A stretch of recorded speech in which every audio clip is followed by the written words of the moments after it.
Jaque A2, un podcast de ajedrez para descubrir la dimensión cultural del milenario juego, con Manuel Azuaga Herrera y Roberto López Fernández.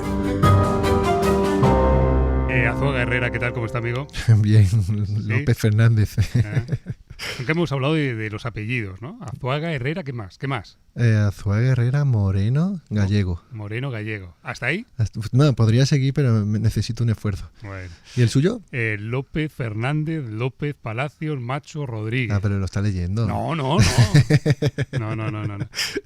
Oiga, nunca le he preguntado una del cuestionario Blitz, que me interesa mucho. Venga. Y que dice, ¿a quién has conocido en esto del ajedrez y has terminado por considerar tu amigo o amiga? Buah, de verdad que no es un bien queda ni nada la respuesta, pero yo te diría que es que no tengo dedos para nombrarlo. O sea, es que es muy habitual hacerte amigo de la gente que es apasionada del ajedrez. Tengo muchos amigos. Bueno, yo diría que es muy fácil hacerse amigo de Azuaga. Bueno, eso también. Qué bonito.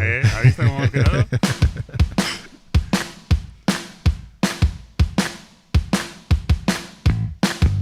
Pues ya estamos aquí, ¿eh? Amigos, amigas del tablero. Programa 2, temporada 2 de Hackeados. Bienvenidos, bienvenidas a nuestra partida semanal. Bienvenidos a Hackeados, tu podcast favorito de ajedrez. Con todos ustedes, don Manuel Azuaga, como la canción. El amigo de los amigos. Yo quiero tener 1.000.000 de amigos. Bueno, Azuaga, que tenemos un programón. Sí, hoy tenemos un programa. Hoy vamos a hablar, si le parece bien, si no cambiamos el programa, de inteligencia artificial y ajedrez. IA, ¿vale? ¿Por qué? Pues porque el juego del ajedrez, ya lo sabe, ha sido y es un soporte ideal, un terreno para el desarrollo de la inteligencia artificial y quería hablar de ello. No, va a estar muy bien. ¿Y qué más tendremos hoy? ¿A quién tendremos en nuestra sección en Roque Corto? Vamos a hablar con Iván García, ¡Ole! Que hasta hace nada ha sido eurodiputado del Parlamento Europeo, es un buen aficionado al ajedrez, fue incluso fue subcampeón universitario allá por el año 96 y bueno, nos va a contar cositas sobre ajedrez, sobre el Parlamento, qué relación hay con la política. Muy bien, y creo que hoy estrenamos sección de la mano de otro genio y figura, nuestro querido amigo maestro Luisón. Cuéntenos. Claro, reestrenamos, ¿no? Porque la estrenábamos ya la semana pasada, pero Luisón viene todavía ahí con fuerza con sus recomendaciones, la Biblioteca de Caixa, una recomendación literaria, ya sabe, un libro clásico, uno un poco más contemporáneo, y yo estoy tomando nota siempre de lo que nos dice Luisón. La Biblioteca de Caixa. ¿Y el cierre de lujo? Cierre de lujo. Si yo le digo que vamos a tener un MI y que no voy a mentir, pero que en realidad es gran maestro. ¿Cómo? O sea, MI, maestro internacional, o es GM, gran maestro. No me líe, por favor, que estoy en primero. Claro, yo le digo que es un MI, pero que realmente el mensaje que vamos a tener hoy en audio es de lujo total porque es un gran maestro. Luego lo cuento. No entiendo nada. Ya, en eso consiste. Vale, entonces al final me enteraré, ¿no? Venga, sí. Vale, ¿empezamos? Venga, vamos allá. Pues señoras y señores, bienvenidos. Esto es Cuentos, Jaques y Leyendas.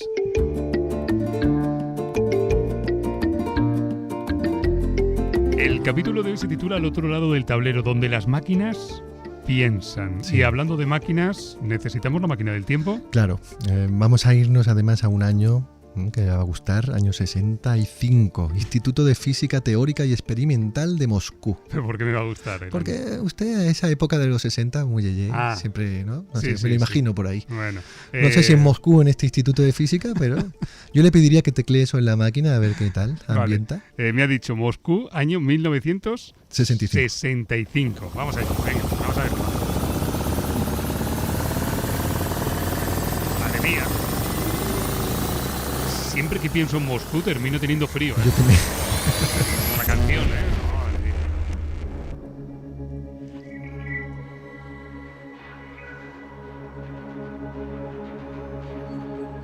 Instituto, ha dicho, de Física Teórica y Experimental. Estamos en Moscú. Sí, y con una atmósfera muy de laboratorio, ¿no? Así sí, como, sí. ¿verdad? Bueno, pues ya estamos ahí en esa ambientación y tenemos que imaginarnos a un matemático soviético que se llamaba Alexander Konrad.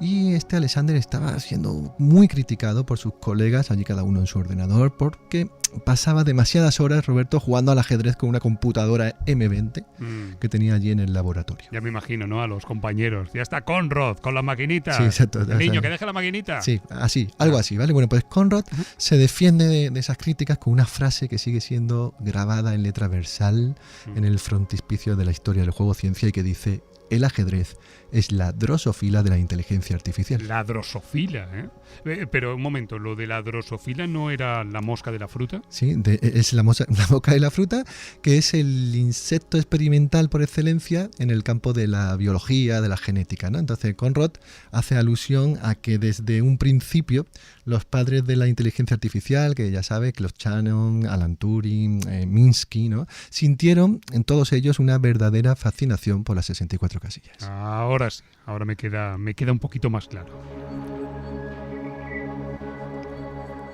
Vamos a hacer un repaso, Roberto, con esta música. Bueno, le voy a pedir ahora que me la cambie, ¿eh? Porque es demasiado profunda, pero un repaso vamos a hacer, si le parece, una revisión histórica de la inteligencia artificial y su relación con el juego del ajedrez. Sí, pero quiere que le cambie la... ¿Cómo es?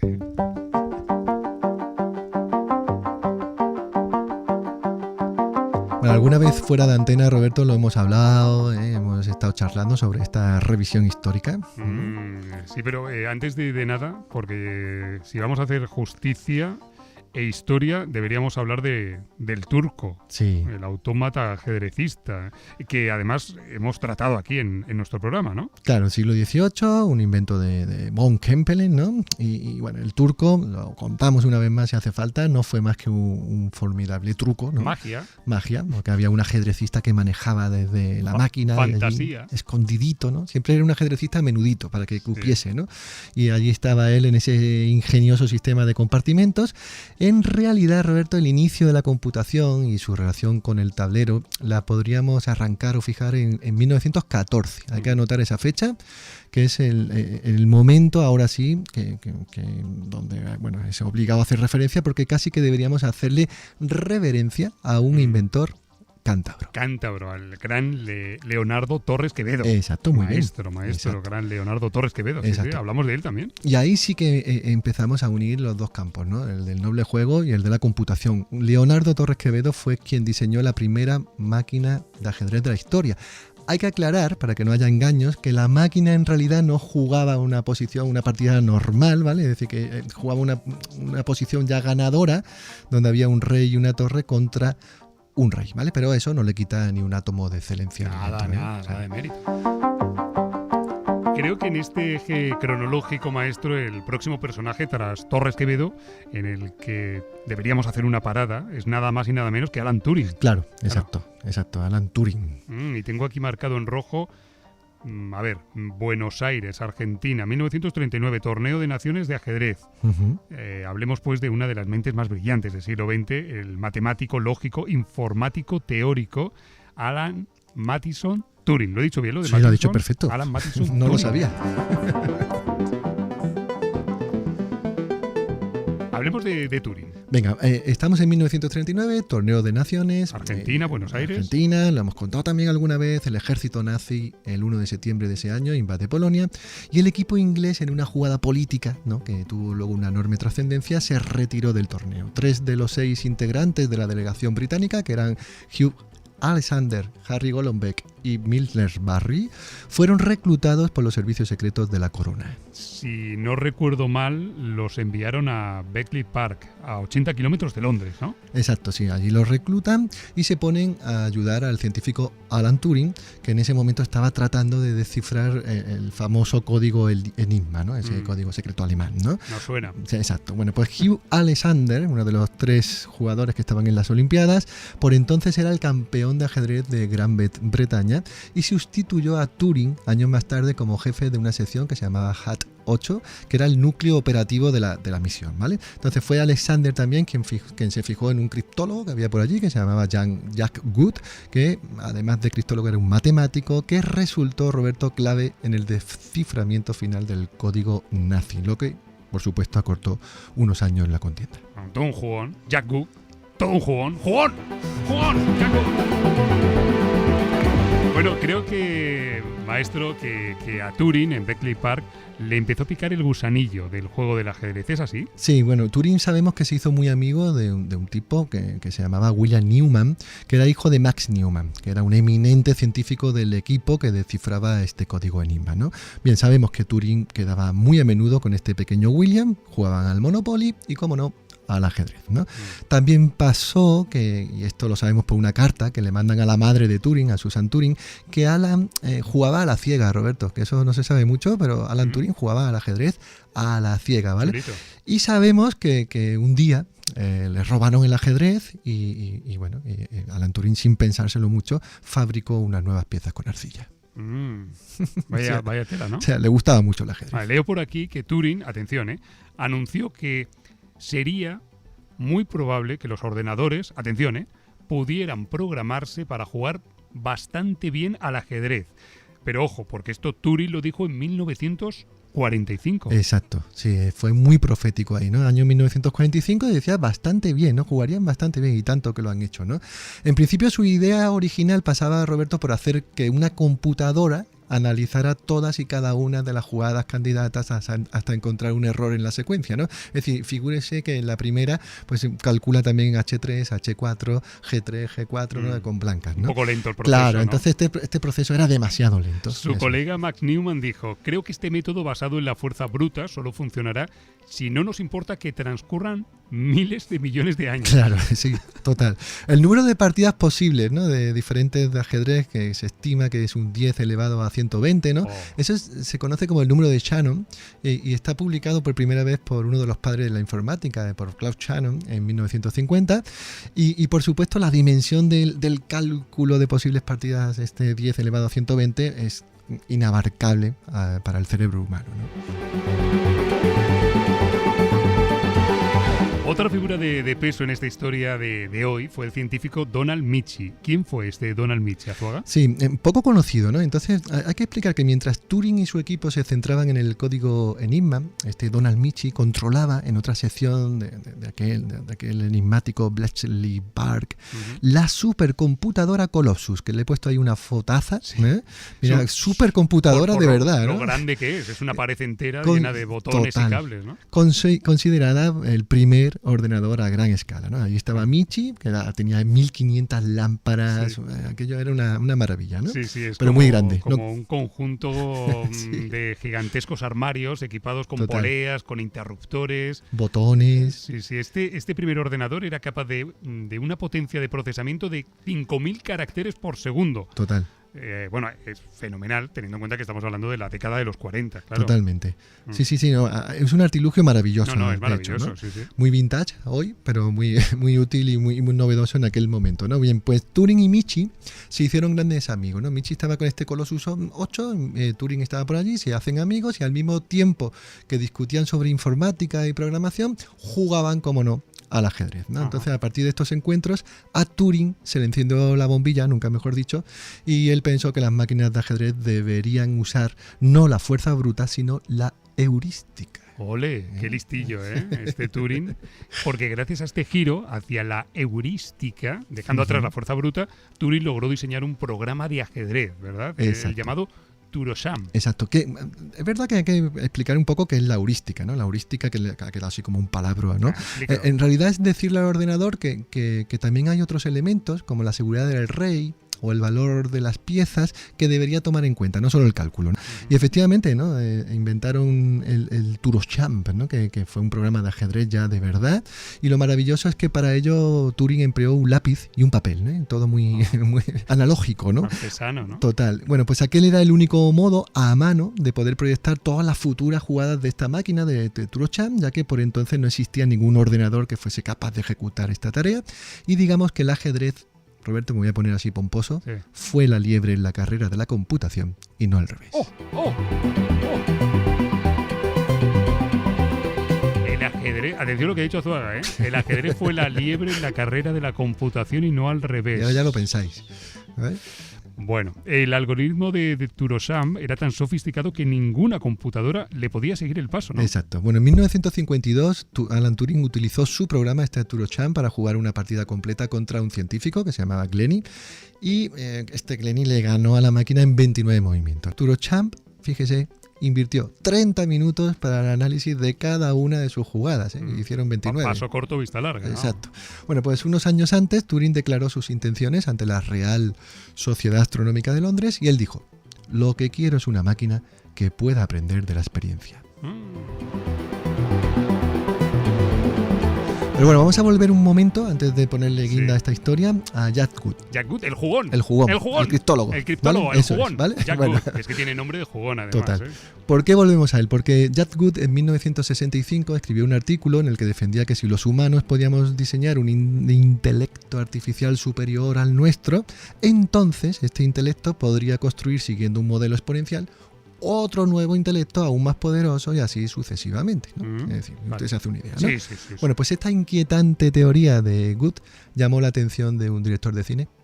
Usted se podrá imaginar de quién. Sí. Del señor Stanley Kubrick. Don Stanley. Sí, para ponerle ahí esa idea a su gran obra 2001 Odisea del Espacio, al punto que contrató a Jack Good, el criptólogo, el jugón, y fue consultor técnico para la obra 2001. Todo acaba en Stanley Kubrick, ¿eh? Todo acaba. Torre a rey 1. Lo siento, Frank, creo que se equivoca. Reina a alfil 3. Alfil come reina. Caballo come alfil. Mate. ¿Ya? Parece que tienes razón. Sí, señor. Yo los días que estoy de bajón me pongo este audio. Hoy es muy, no, en serio, muy curioso y muy interesante, maestro, que Good fuera el asesor de Kubrick para la peli. Sí, y hay otro dato, ¿no? Y es que antes decíamos los padres de la computación y también nombrábamos a Marvin Minsky. Bien, pues Minsky también estuvo allí ayudando a Kubrick y de hecho diseñó los brazos mecánicos de la máquina de HAL 9000, los diseñó el propio Minsky. Y en la película se acordará que hay 3 de los 5 tripulantes de la nave que estaban como hibernando, ¿no? Sí, ahí, bueno, pues uno de ellos se llamaba Víctor Kaminsky y lo hizo en honor a este Marvin Minsky. Ay, Kubrick, Qué tío, no lo daba puntada sin hilo. No, total. Bueno, pues durante décadas la inteligencia artificial puso todo su empeño, Roberto, en encontrar su particular HAL 9000 y vamos a ir dando algunas fechas, ya vamos a ir acabando, algunos nombres que son muy importantes y para ello vamos a poner una música que sea así ágil, muy de recreativos, de game over, ¿no? Como de Comecocos. Game over, ¿qué? Sí, así, venga, va. 1988. Atención, el informático Feng Yun-shu, alias Pájaro Loco, asombró al mundo con la máquina Chip Test, a la que siguió Deep Through, el primer ordenador que derrotó a un gran maestro de ajedrez, que era el maestro danés Ben Larsen, 1988. Muy bien. Buen dato. Bueno, pues un año más tarde, 1989, y gracias a los esfuerzos de IBM, Deep Through se transformó en Deep Blue, que fue la supercomputadora más potente jamás conocida. 7 años después, 1996, el 10 de febrero, Deep Blue derrotó al campeón del mundo de ajedrez, Garry Kasparov. Sin embargo, el cerebro de silicio solo ganó esa partida. Kasparov venció el duelo con un marcador total de 4-2. A 2, eso es. Pero ya un año más tarde, en 1997, Jack Good, se acordará, el criptólogo, el jugón, y Donald Michie, el del Colossus, pues bueno, se encontraban en la planta 35 del edificio Building de Manhattan, en Nueva York, y por nada del mundo ellos dos no querían perderse la revancha entre Kasparov y Deep Blue. Estaban allí siendo testigos estos dos padres de la informática y aquello fue la batalla de las batallas, el hombre contra la máquina. El gran maestro español Miguel Illesca, sabe usted que trabajaba para IBM en el desarrollo informático, ¿no? de esta versión mejorada de la computadora, y aquí ya sí, 1997, Deep Blue derrota a Kasparov.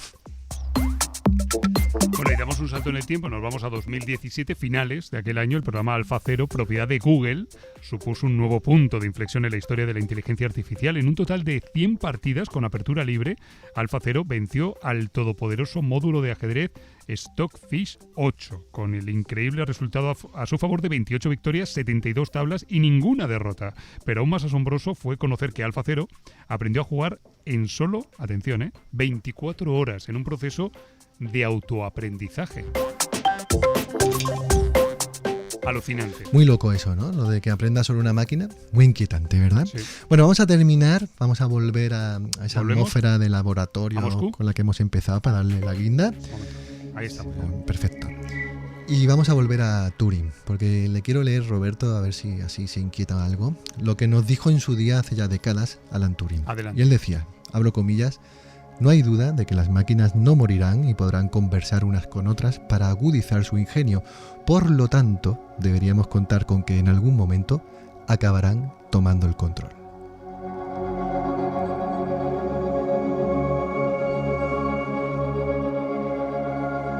Qué miedito, ¿no? Y hasta aquí nuestro capítulo de hoy. De cuentos, jaques y leyendas. Al otro lado del tablero, donde las máquinas piensan.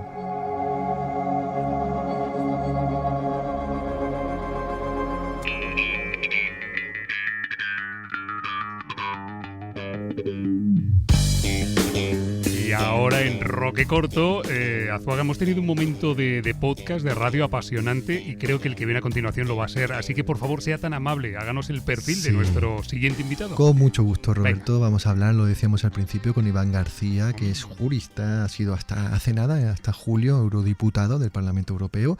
Además es experto en propiedad intelectual, en inteligencia artificial, y lo traemos aquí a Hackeados porque además es un apasionado del ajedrez. Qué bueno. Iván García, amigo, ¿qué tal? Hola, ¿cómo estás? Hola, muy bien, encantado de estar con vosotros. Muy buenas. Gracias por estar en Hackeados. Antes de nada, me interesa a mí esto. ¿Dónde estás? Geolocalízate. Pues estoy en Bruselas en este momento. Bien. ¿Llueve? Llueve, aquí es difícil que no llueva, o sea, la pregunta está bien tirada porque Por eso lo pregunto, porque siempre que... ha abierto ligeramente en este momento el sol, pero es un espejismo, es decir, que nadie se confíe porque inmediatamente volverá la lluvia. Es verdad que siempre que conecto con Bruselas está lloviendo. Sí, Esto sí. es así. Bueno, oye, Iván, gracias por estar con nosotros. En un momento empezamos con las preguntas, pero quiero que escuches un audio y te pregunto al De acuerdo. respecto. Este es el primer juego de Hackeados. ¿Preparado? ¿Listo? Ya. Los replicantes son como cualquier otra máquina. Pueden ser un beneficio o un peligro. Si son un beneficio, no es asunto mío. Bueno, ¿sabes qué película es, no? Iván, Blade Runner. me ha dicho Sí. un pajarito que es de tus pelis favoritas, ¿o no? Me gusta mucho. Además me pasa una cosa curiosa que no suele ocurrir, por lo menos no me pasa a mí, que es que prefiero la película al libro. He leído también el libro y me gusta más la película. Me parece más completa, más bien terminada. De ahí tú que es verdad que la cabeza de Philip K. Dick es difícil entrar y comprender, ¿no? Pero me gusta mucho la película. Y esto de los replicantes, Iván, creo que, y de Blade Runner, creo que estaba ahí en una introducción, ¿no? En alguna ley que has llevado al Parlamento, ¿no? Es decir, que te atreves incluso a poner fragmentos de peli y convencer, ¿no? A través del cine, ¿no? Sí, efectivamente, en el primer informe de propuesta legislativa que se presentó además en cualquier institución europea, que lo presentó el Parlamento, yo fui el ponente, encabecé el informe con una cita de Blade Runner que por cierto me sabía de memoria, no tuve que buscarla, y es en cuanto a precisamente la utilidad, ¿no? El objetivo último de la tecnología. Es una gran reflexión alrededor de depende para qué utilicemos la tecnología. Puede tener un fin u otro, puede tener un sentido u otro, y por supuesto estamos ante algo que puede ser un beneficio para la humanidad o no, ¿no? Oye, antes de que entremos a hablar de política, de ajedrez, que quién mejor que contigo, ¿no?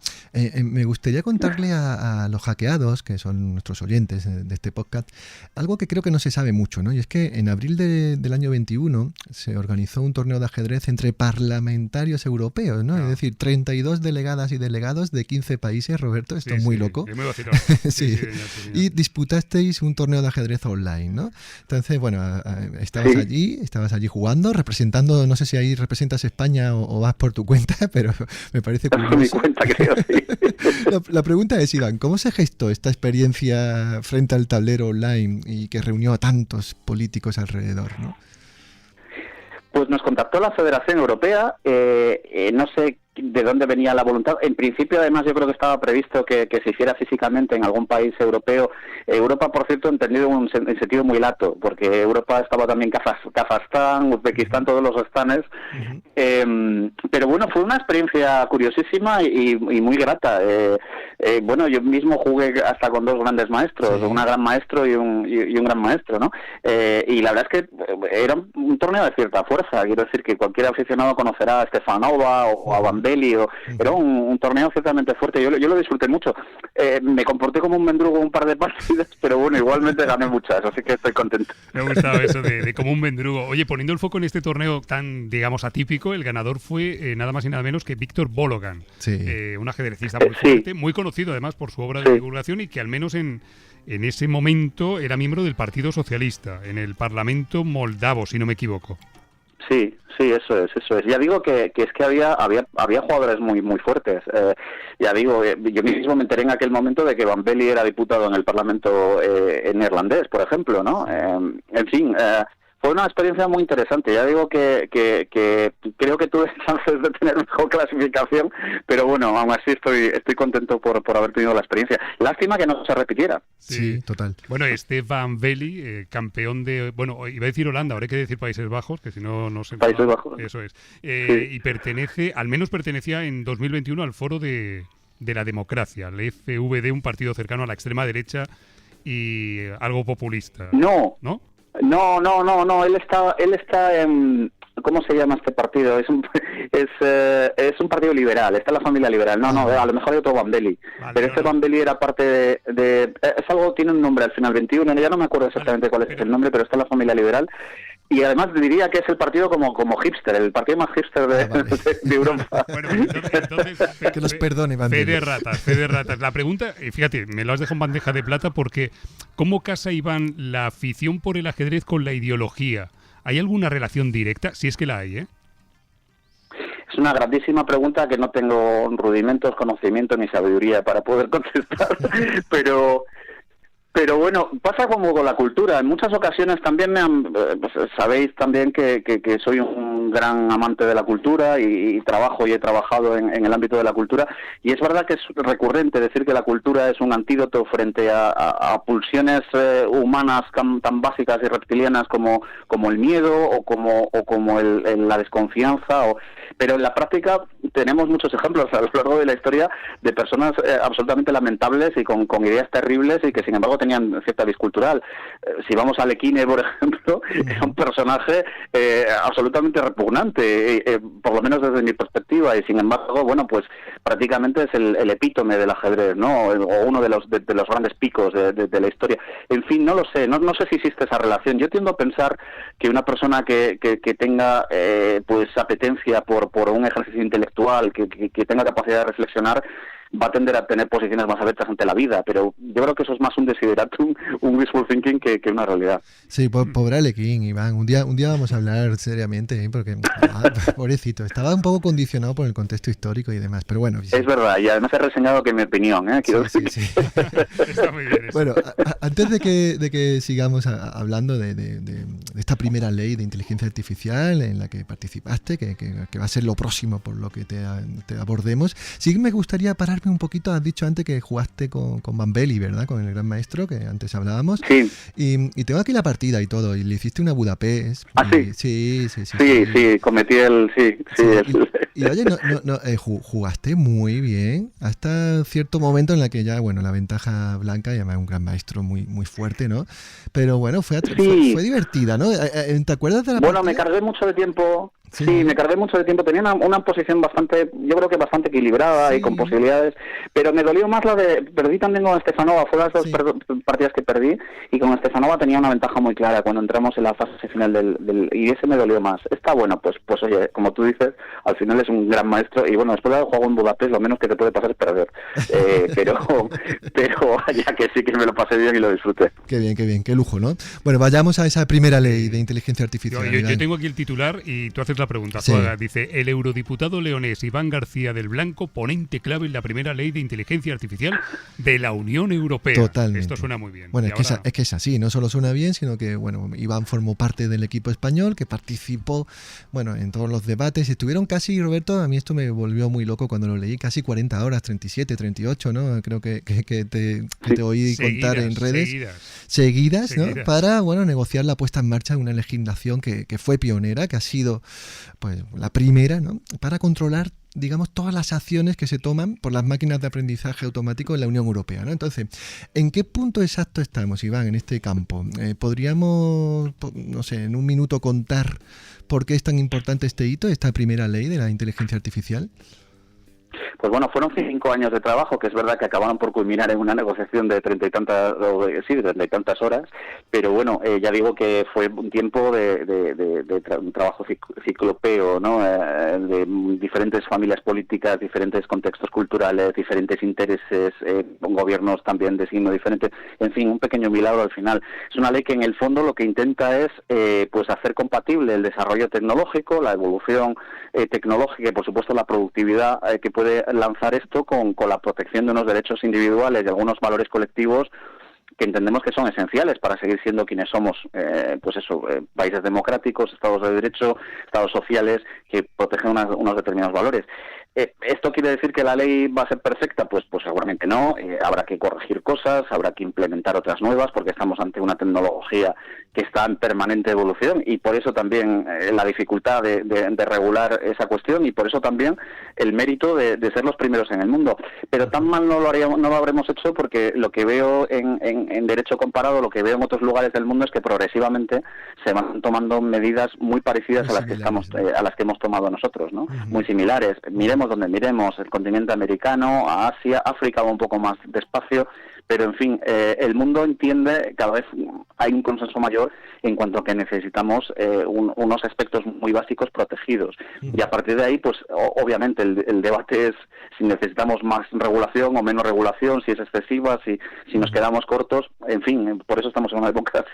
Apasionante, ¿no? Tan apasionante. Claro, y fijaros que has dicho aspectos básicos, aquí el básico del programa soy yo.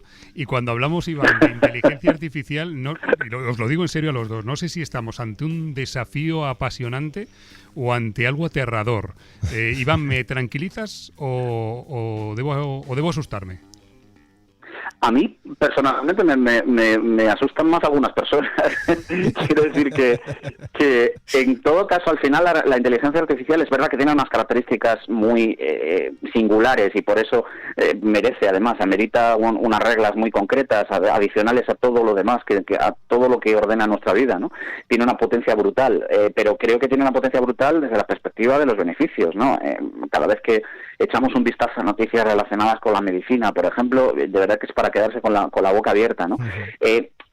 ¿Comporta riesgos? También los comporta, pero al final siempre hay un ser humano detrás, que será quien programe, quien controle, y precisamente la regulación se pone encima de la mesa para agudizar todavía mucho más los controles, para que haya también un sector público que pueda tener algo que decir y que tenga un control permanente además sobre la vida útil de una tecnología que además evoluciona por sí misma, que tiene margen de autonomía. En fin, tenemos que controlar esas cuestiones, pero ya digo, a lo largo de la historia nos hemos demostrado nosotros mismos como especie que somos capaces de exterminarnos sin necesidad más que de palos y de piedras, ¿no? Entonces, bueno, ya digo que me preocupan más algunos seres humanos que la propia tecnología. Sí, sí, yo estoy en ello tomo también. Tomo nota. A mí me preocupan más ciertos seres humanos, sí. Oye, ahora que nos metemos de lleno en el terreno de la computación, de la inteligencia artificial, vamos a volver al tablero un poco, Iván, porque además no hemos dicho, pero fuiste subcampeón en el año 96, subcampeón universitario del mundo con España, es decir, ese logro ya queda para ti, ¿no? Allí en León. Entonces, volvamos al tablero, Iván, y la pregunta es muy directa, muy sencilla, a ver qué tal. ¿Cuál dirías que es la diferencia fundamental en el juego del ajedrez entre el análisis que hace un humano y el que hace una máquina? Pues es una gran pregunta. Yo creo que la máquina, pese a que progresivamente se le han ido introduciendo otros parámetros que modifican directamente el propio análisis matemático, al final no deja de ser fuerza bruta, no deja de ser potencia de cálculo de manera geométrica, ¿no? Y el ser humano pues es mucho más intuitivo. Hay algo incluso mágico, ¿no? En lo que es lo que los ajedrecistas llamamos concepto, ¿no? Hay algo incluso mágico, que es un aprendimiento de las reglas y del funcionamiento de la sistemática del juego sin pues muy cercano a lo intuitivo en realidad, ¿no? Bueno, pues esto a la máquina le cuesta mucho más. Yo creo que esa es la gran diferencia. Y de hecho, el ajedrez es un terreno muy interesante para analizar qué es lo que va a pasar en el futuro, porque lo ha sido hasta este momento, porque ha ido delante de otros aspectos de la vida humana en cuanto a irse enfrentando a retos permanentemente, ¿no? Bueno, pues esto ya a finales de los 90 ya prácticamente habíamos sido superados por las máquinas. Sí. Y también existió una reflexión alrededor de en qué quedaba y dónde quedaba el ajedrez y dónde iban a quedar los jugadores humanos. Yo ahora lo utilizo mucho yo doy muchas clases, seminarios, lo utilizo mucho como analogía, ¿no? El ajedrez como un buen campo de pruebas. Ahora que está de moda los sandboxes, el gran sandbox de comienzo de lo que puede significar la inteligencia artificial y de cómo podemos encontrar también un espacio, y tenemos que encontrarlo los seres humanos en el ajedrez. Oye, qué mayores somos ya. En 2018, Iván, hablamos aquí en la radio con Ramón López de Mantaras. ¿Te acuerdas, no? Sí, de Mantaras. De Mantaras, sí. Director del Instituto de Investigación en Inteligencia Artificial del CSIC, y bueno, todo un referente mundial en el campo de la IA sobre la irrupción de AlphaZero. Mira, hemos rescatado un corte de aquella conversación. Y en este corte vas a oír a López de Mantaras oponerse a lo que llaman superinteligencia o posthumanismo. Pero acto seguido dice algo que es muy interesante. Si os parece a los dos, vamos a escucharlo y te pregunto al respecto. Esto no lo compro en absoluto, pero sí que es verdad que hay muchos otros ejemplos que ya están encima de la mesa, que ya no estamos hablando de ciencia ficción o de futuro muy lejano, como por ejemplo el coche autónomo, que llegará, sin duda, tardará más o menos, quizá un poco más de lo que algunos creen, pero llegará, y el coche completamente autónomo de verdad, el que en principio no necesitaría ni tener un volante, ni un acelerador, ni un freno, nada en absoluto. Este coche tendrá que tomar decisiones que tienen consideraciones éticas y legales y responsabilidades, etcétera. La voz de toda una referencia. Además de los coches autónomos, Iván, ¿qué crees que está por llegar? ¿Qué es, digamos, imparable? Como decía, yo creo que hay cosas muy, muy beneficiosas, sobre todo en el terreno, que es donde más lo vamos a notar, en el terreno de la medicina, que vamos a ver muy pronto. Y algunas que ya se están aplicando y que no las conocemos porque, obviamente, en el mundo de los clickbaits, las buenas noticias normalmente no tienen preferencia, ¿no? En los algoritmos, hablando del uso de inteligencia artificial también. Cuestiones relacionadas, creo también, y esto está derivado también de la regulación y de la toma de decisiones por parte de los poderes públicos relacionadas con la optimización en materia de uso de recursos, por ejemplo. Es uno de los problemas ahora de la supercomputación y de la inteligencia artificial, ¿no? Que es muy exigente en el uso de recursos naturales. Bueno, pues veremos cómo se implementan sistemas mucho más eficientes, porque la regulación va a obligar en ese sentido, o cuestiones relacionadas con prevención de catástrofes. Estuve hace no demasiado tiempo en una charla en la Dirección General de Protección Civil del Estado, ¿no? Y claro, allí comentaban cómo 10 segundos, simplemente anticiparnos 10 segundos a una catástrofe natural podía ahorrar miles de vidas, ¿no? Bien, pues para eso tenemos la inteligencia artificial. Vamos a ver muchísimas cosas. Algunas pues llegarán más tarde, otras de momento estarán prohibidas hasta que se perfeccione probablemente la tecnología. Cuestiones, por ejemplo, como el reconocimiento facial o algunas de este calibre lo estarán y acabarán por estar autorizadas. En fin, vamos a ver cosas que probablemente esto hayamos visto previamente en ciencia ficción y que algunas ya son realidad y otras lo serán inmediatamente. Madre mía, qué interesante todo esto, ¿eh? Sí, total. A mí me recuerda un poco, hemos empezado por ello, a una película distópica como Blade Runner, ¿no? Lo que está contando, ¿no? Y lo de los 10 segundos, Iván, permíteme la analogía, la torpe analogía, pero 10 segundos también bastan para que no te den un mate en el tablero, ¿no? Vamos a tomarnos... Incluso menos. Incluso menos, ¿no? Vamos a tomarnos un café ahora, pero antes, mientras Roberto va abriendo la puerta de la cafetería, te voy a preguntar por un círculo un poco más íntimo, más personal, que también está relacionado con el noble juego, y es preguntarte por el presidente Sánchez, ¿no? Es decir, sabemos que se interesa por el ajedrez, que incluso ha jugado de vez en cuando, me comentabas hace ya un tiempo. No sé si sigue ahí aplicando alguna estrategia del juego en política, o por lo menos cuéntanos si juega o no juega.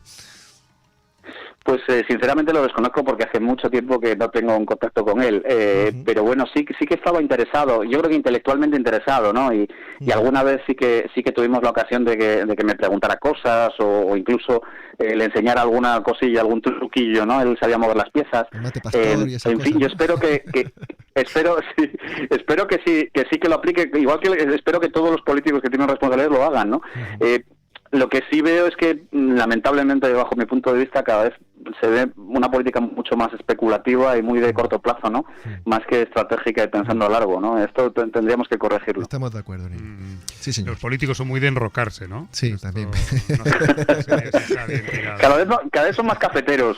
Sí. Mira, ya hablo, hace un rato que no estoy en política y hablo como en tercera persona. Cada vez son ellos más cafeteros y menos jugadores de torneo, ¿no? Menos jugadores de partida lenta. Creo que tendríamos que probablemente buscar un híbrido también. Hacen política blitz, ¿no, Iván?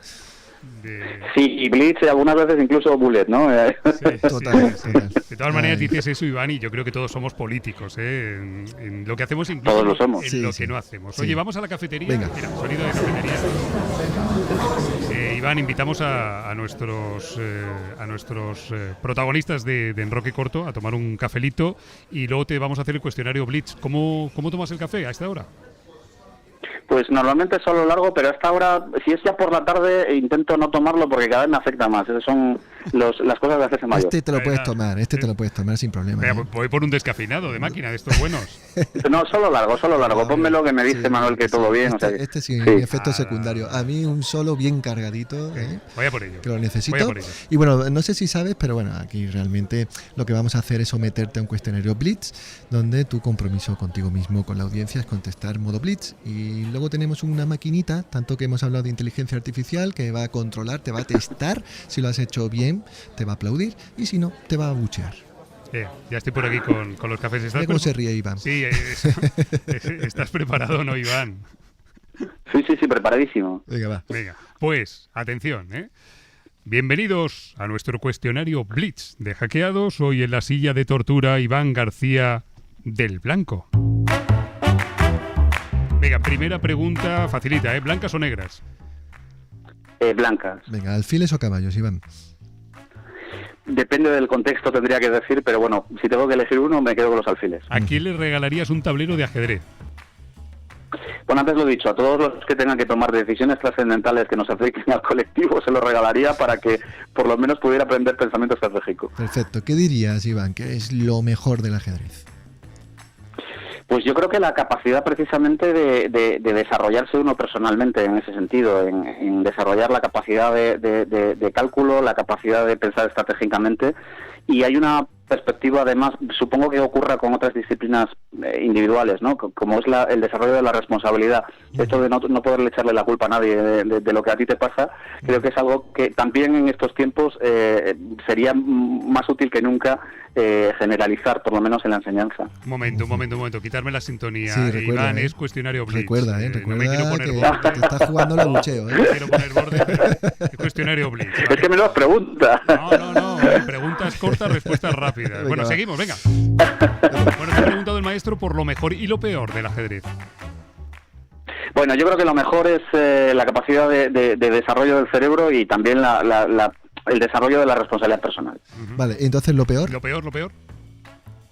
Pues lo peor es probablemente para la gente que tenga sobre todo esos problemas, que he conocido a varios jugadores, el tema de la tensión. Vale, bueno, ¿cuánto crees del 1 al 10, te pido, que se transfiere del tablero a la vida? Pues yo diría que un 10.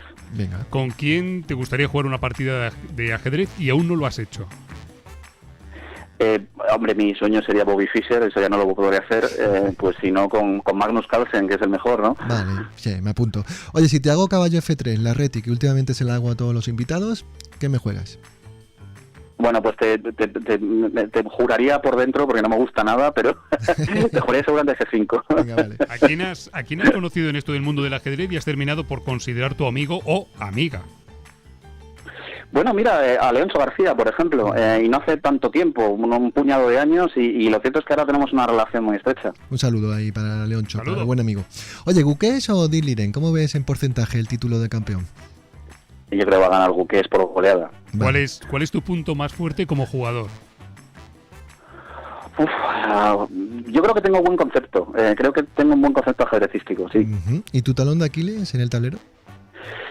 Que me desconcentro. Ya somos dos. No tengo siempre la misma concentración y puedo cometer errores derivados de eso, sí. Vale, y estamos en la última. Tienes que completar la siguiente frase. En política como en ajedrez, puntos suspensivos, completa la frase. Pues hay jugadores de café y jugadores de torneo. Vale. Bien. Y ahora el aplausómetro. Venga, ahora el aplausómetro. Señor Iván. Bien. Bueno, ¿qué tal, Iván? ¿Has estado bien? ¿Has estado cómodo? Muy cómodo, muy bien. Está muy interesante. Bueno, pues yo tengo que decirte que ha sido un auténtico placer conocerte y estamos teniendo un programón hoy, ¿eh? Sí, totalmente. De nivel. Muchas gracias, Iván. Bueno, como cada día, que yo soy escuchante. Qué bien, qué bueno. Pues nada, que gracias, Iván, por acercarte a esta ventana de hackeados, por hablar de ajedrez, de inteligencia artificial, de estas cosas tan chulas, ¿no? Y bueno, ya quedamos un día, si acaso, no sé si en Bruselas, en Málaga o en León, y nos echamos una partida, claro. ¿vale? Bueno. Muy bien, hecho. Venga, oye, un abrazo muy fuerte. Y gracias por el programa. Gracias, Iván. Un abrazo. Adiós. Chao. Hasta luego, adiós. Hasta luego. Buah, está siendo una pasada de programa, ¿eh? Sí. Me está gustando mucho lo que estamos haciendo y, en fin, me gusta decirlo también. Iván es muy top. Sí. Bueno, y ahora Torre en séptima. Una sección donde nos colocamos en la séptima fila como una torre que domina el campo de batalla y leemos mensajitos de vosotros, amigos, de los oyentes, que cada vez son más y nos gusta mucho. Si yo he metido el foco ahí, Roberto, en el espacio cibernético de Facebook, porque lo tenemos muy olvidado. Siempre damos saludos a los oyentes de que tenemos de otras Evox, plataformas. Spotify, Google Podcast, Apple Podcast, el Instagram, el Amazon, el Podimo, el YouTube. Es difícil dar los saludos siempre a todos, pero bueno, me acordé un poquito de los que están ahí por Facebook y mira, ahí tengo, por ejemplo, un aplauso con emoticono propio, un avatar, ¿no? De Nistal Mayorga, que nos aplaudía. También veo corazones y deditos para arriba de Pablo Tierraseca Montero. Saludos para Pablo. De Ajedrez Guirado. De, Juan Antonio. Montero. Siga usted. Sí, bueno, pues tenemos a Carmelo Chico, que también nos escucha, a Tommy, nuestro gran amigo Tommy, a José David López Castro, a Carlota, Alejandro Oliva. Carlota Jogenle, ¿no? Desde Argentina, Alejandro, un saludo. Sí. Y a una paisana, creo que tuya, ¿no? A Rocío vecina, sí, vive aquí cerquita de la radio. Así que a todos ellos, hackeadas, un fuerte saludo, un fuerte abrazo de Cartop, cariño. Muy bien, y ahora la biblioteca de Caixa. La biblioteca de Caixa, que digo es en esencia ir a la biblioteca de Luisón y decirle, venga, recomienda.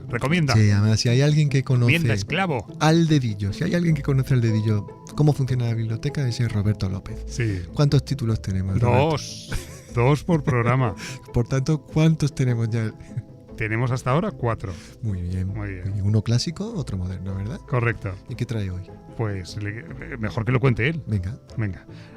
Luisón, venga, adelante. La belleza de una partida de ajedrez se aprecia comúnmente y con suficiente razón de acuerdo con los sacrificios que tiene. Así comienza la introducción del libro El arte del sacrificio en ajedrez, de Rudolf Spielmann, el que ha pasado a la historia como el último romántico, y en este libro clasifica los tipos de sacrificios que hay, mostrando ejemplos basados en partidas todas jugadas en el primer tercio del siglo XX. Ese es el título clásico que recomendamos en la biblioteca de Caixa en el día de hoy.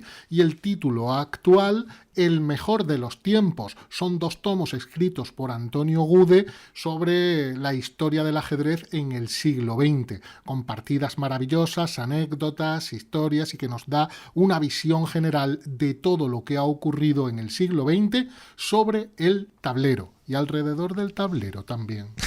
Ay, qué bueno, me encanta. Bueno, 6 títulos ya, Roberto. Esto está. Bueno, que tenemos que hacer una biblioteca. A final de la temporada tenemos que tener una super biblioteca como la de Luisón. Exacto. Pues ahí estamos. Noticiero documental. El informativo, las noticias, la hoja parroquial de de hackeados. El diario de Tartakower, ¿qué tiene por ahí? Mira, tengo 2 capsulitas. ¿Por cuál empiezo? Por la de David Yada, por ejemplo. Vale, ¿no? venga, David. Venga, ¿qué ¿Qué tenemos? pasa con David? Ya hablamos con él en su día. Sí, y, maravillosa persona. Contamos en primicia que estaba de nuevo la plataforma ICC, ya sabéis, Chess Club ICC, Chess Club se escribiría ICC, ya estaba disponible como plataforma online de juego, ¿no? Bueno, pues queremos desde aquí, desde Hackeados, animar a los oyentes a que la prueben, a que, bueno, busquen por ahí y puedan jugar, porque fíjese que, por ejemplo, un duelo que he visto esta semana, Faustino Oro con Miguel Illescas, fíjese, ¿no? Pues por allí quedan y bueno, pues uno pues, se puede meter y ver con quién puede jugar y tiene de todo, ¿no? La interfaz está muy bien, así que recomendamos la plataforma de juego ICC. Vale, David ya ha dado nombre propio de nuestro diario de Tartakower. ¿Y el otro nombre? El otro nombre es Sarah Haden. ¡Hombre! Esto sí que es primicia, ¿eh? Sí, Esto porque no lo sabe nadie. va a estar por aquí. Va a estar por aquí. No sé si lo puedo contar, lo voy a contar en susurro, ¿vale? Entonces le cuento, Roberto, adelante, que el 27 de noviembre. 27 de noviembre. Sí, que todavía queda un poco, pero bueno, 27 de noviembre. Miércoles. Vamos a tener un ciclo de la térmica. En Málaga, con Sarah Haden. ¿Con Sarah Haden? Sí. Entonces, ya sabe, una de las mejores jugadoras del mundo, nacionalizada ya aquí española, iraní, y se va a llamar Sarah Haden Ajedrez sin velo. Y ya está, ahí puedo leer. Vale, 17. Recuperamos la voz ya. Bueno, ya iremos contando más cosas de lo de la térmica y Sarah Haden. Parecíamos un poco de Piblas ahí. Y para terminar, la gran diagonal. Un personaje que nos saluda y nos propone una pregunta. Le decía, Roberto, al principio y usted estaba desconcertado. Usted decía, ¿pero cómo va a ser un MI? Si el MI es maestro internacional. Y un GM. Y usted está diciendo que en realidad es un gran maestro, ¿no? Claro, porque hoy tenemos el saludo y la pregunta de MI, es decir, de Miguel Illescas, en el programa Hackeados. Saludos a los oyentes de Hackeados y amantes del ajedrez. Cualquier edad es buena para empezar a jugar o practicar, pero la pregunta que voy a lanzar es ¿cuál sería la edad óptima para obtener el máximo rendimiento en ajedrez de acuerdo a estadísticas oficiales? Ahí la dejo. ¿Y la respuesta qué? ¿Usted se la sabe o...? La sé. Pero la sé porque se publicó en Peón de Rey, por eso Miguel Illescas, que sabes que es el director de la publicación, pues la trae aquí a ver si alguien la acierta. A mí se me ha pasado ya el arroz, ya se lo adelanto. A usted se le ha pasado la rolla para muchas cosas. No solo para el ajedrez. Bueno, y 2, Miguel Illescas, que le tenemos aquí en la gran diagonal como el que tiene... Venga, que pase el siguiente. Sí. Hombre, es un nivelazo. Nivelazo. Yo creo que podíamos ir un poquito más allá. Zuaga, no... Joder, mire mis ojos, ¿eh? Caidita de me ojos. Ponen aprietos continuos. Illescas, aquí en Hackeados. Otro día. Sí, bueno, lo vamos a tener, Roberto. ¿Sí? Sí. ¿Sí? Oh. Vale, pues próximamente, como se dice en la tele, Miguel Illescas en Hackeados. Estad atentos, permanezcan atentos a sus pantallas. Bueno, pues ya está, Zuaga, que está muy bien hoy, que entre la IA, Iván García, pues muy bien.